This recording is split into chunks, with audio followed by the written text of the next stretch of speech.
Hi, I'm Donna Jordan from Jordan Fabrics. Today I'm going to show you how to make placemats from a panel. I've got this beautiful panel from Robert Kaufman. So it's about 2/3 of a yard, and I love to buy panels. You probably have some panels in your stash. They're beautiful, but they're sometimes kind of challenging on how to work them up into a project.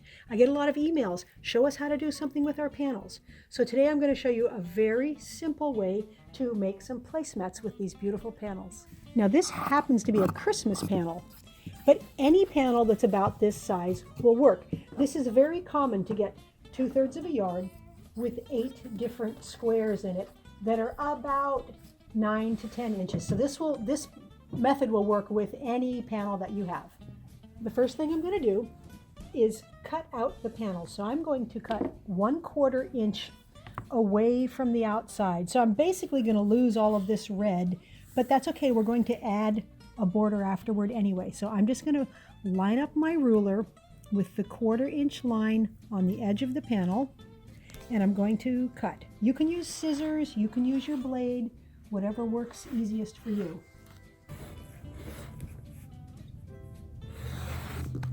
Now you may have to move your ruler a little bit, like I'm going to have to here, to keep it a 1/4 inch away, because when these come off of the bolt, they're often a little bit crooked. We're going to straighten it up before we sew it, but you might need to adjust as you cut so that your 1/4 inch stays even the whole length. See how this one is curving a little bit that way? So I'm going to cut here, then I'm going to adjust my ruler and make the rest of the cut. So I've still got a consistent 1/4 inch all the way along, even though it's curving a little.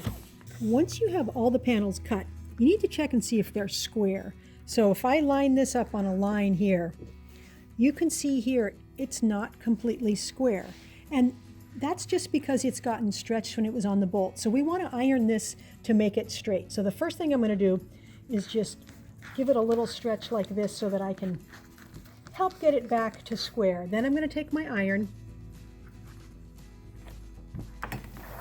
and I'm going to use some steam. And if yours are really distorted, you might want to spray them with a spray bottle of water. So let's take it back over here and see if we've gotten it more square. Okay, it's squarer. It's not perfect. I can fix it a little more. So you might have to do this a couple of times. And this will just make your placemat look better if you've got it squared up. There, that's better. So I'm going to do that with all of these guys. Now we need to pick some border fabrics. I'm going to use 2.5 inch wide pieces for my borders. So if you have some jelly roll strips, you could use those. You'll end up with a patchy look or a scrappy look because these are all different prints. So I want to cut mine from yardage so all my placemats will look the same. And I'm going to use red, and that's going to go just on the sides. Then we need another fabric to go all the way around. That one would work. I think that will look the best because it's got a lot of nice gray in it. Now my panel came with 8 of these pictures, so I'm going to make 8 placemats. Now that means I'm going to need 16 border pieces, and I'm going to cut them just as long as my panel is. Now my panel ended up 10.25 inches, so that's how long I am going to make these borders. If your panels end up a little bit different size, then you need to cut your borders that length. So if yours are 10.5, make your cut 10.5. So I can get all 16 pieces here, which is what I need, from one width. Now cut these 2.5 inches wide. And don't worry about remembering any of these numbers because we do have a free pattern. It's the first link right below the video. So these are going to go on the sides. Now we're going to cut something that's going to go all the way around, and it's going to be cut 14.25 inches, and the 14.25 is going to fit here, and the 14.25 is going to fit here. So I need to cut twice as many pieces now.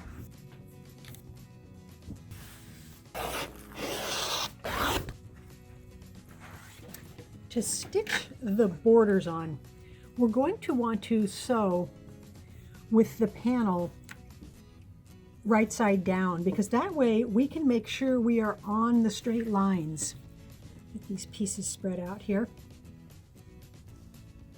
So instead of sewing like this, where I hope that I sew on the straight line, I'm going to flip it upside down. Now I can stitch right along the printing there, and I know I will have it nice and straight.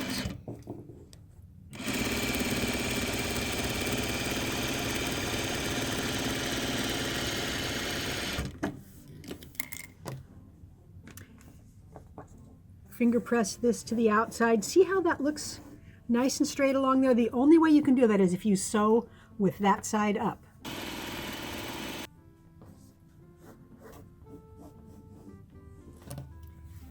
Now this piece will fit right on here, and again, flip the whole thing upside down so that we can see exactly where to stitch.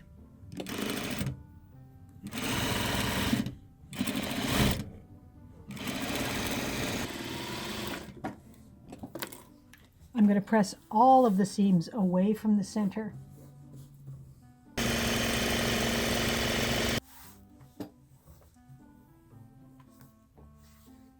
And this will fit on the side.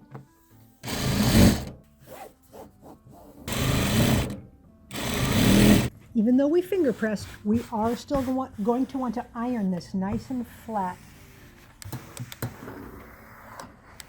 So I'm using steam, making sure it's square. Whole top is done now. Now we need a backing for the placemat. A ½ yard will give us enough backing for 2 placemats. So if you're making all 8, you're going to need 2 yards. For this one, I'm just going to split this in half here. And I'm going to use the flip method to make this. So I'm not going to use binding. I'm going to get a piece of batting. And this is just a scrap of batting. This is the same batting that I use for all of my quilts. It's Hobbs, 80% cotton, 20% polyester, and it works great in quilts and it works great in placemats. So I'm going to put the batting down first, then the back, right side up, then the top, right side down. Stick a couple pins in, and we're going to stitch around, leaving an opening. I'm only using 4 pins here. Now you may want to use more pins, and that's fine. You want to use as many as makes you feel comfortable that nothing is going to move. This is pretty flat and secure, so that's enough for me. So I'm going to start on the top here. I'm sewing a 1/4 inch in from the edge, and I'm going to back tack. Then I'm going to go all the way around, pivoting at the corners.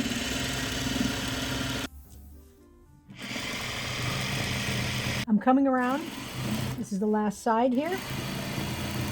And I just want to leave an opening that's big enough to get my hand in. So I'm going to stop stitching about right there. And I'm going to back tack.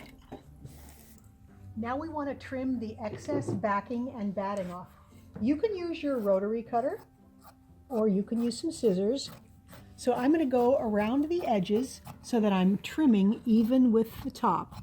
And in the corners here, I'm going to clip off some excess. You can see it a little better from the back side. I'm just trimming near the stitching, but be sure you don't clip your stitching.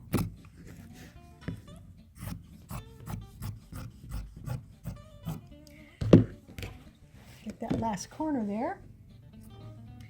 Now we're ready to flip it right side out. So just reach between the top and the back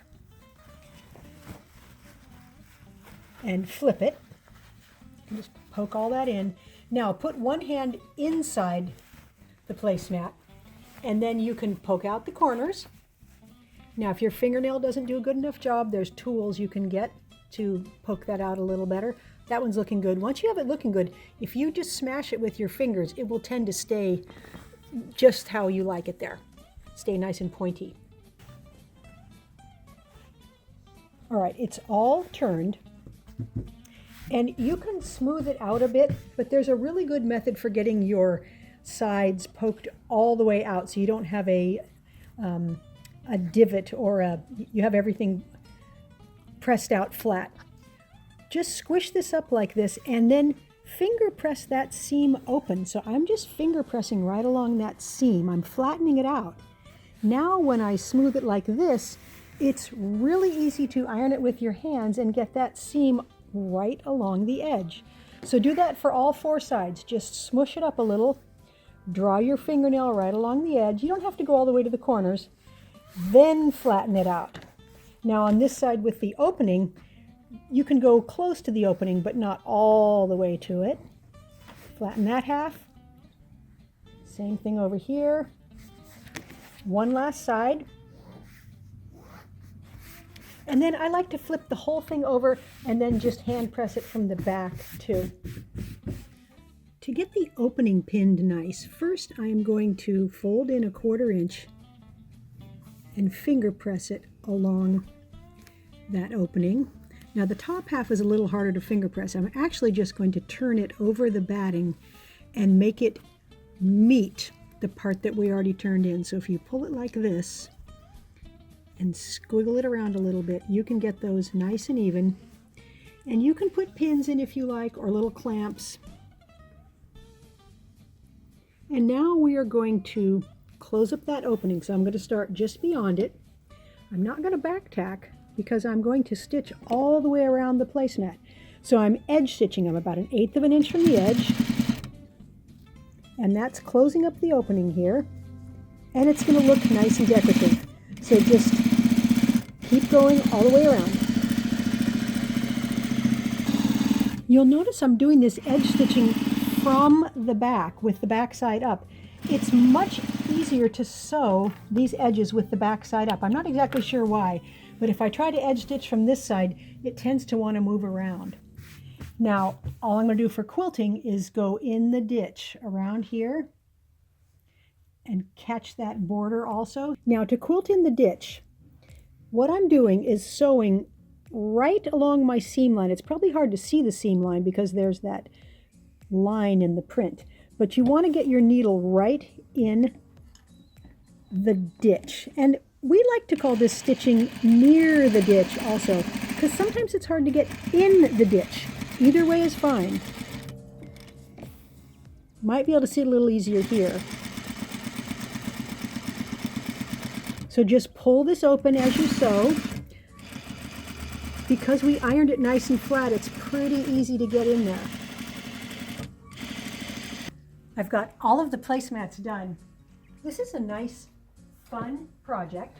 It's pretty fast. So if you need some holiday decor, or if you're going to someone's house for a Christmas dinner, you can make these in really just a couple of hours because that panel is so fancy. It just makes them all look really, really good. Now, couldn't resist. You may have seen our video where we made these tree napkins, and I had to make some to match. So I've got a couple different colorways here. Look at how fun those are. That will really dress up your table. Thanks for watching our tutorial today on how to make panel placemats. We hope you enjoyed it. Now it's time for another giveaway. Since Christmas is coming and we're showing Christmas projects, we thought we would give away a Christmas tree quilt. You might have seen this video. It's called Ponderosa Pines, and it shows you how to make these applique trees. Now these are all batiks, and it's a very nice throw size quilt here. So you could win this by going to the link below that says giveaway.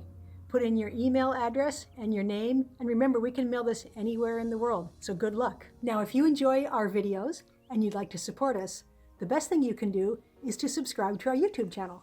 That would really help us out. Happy quilting!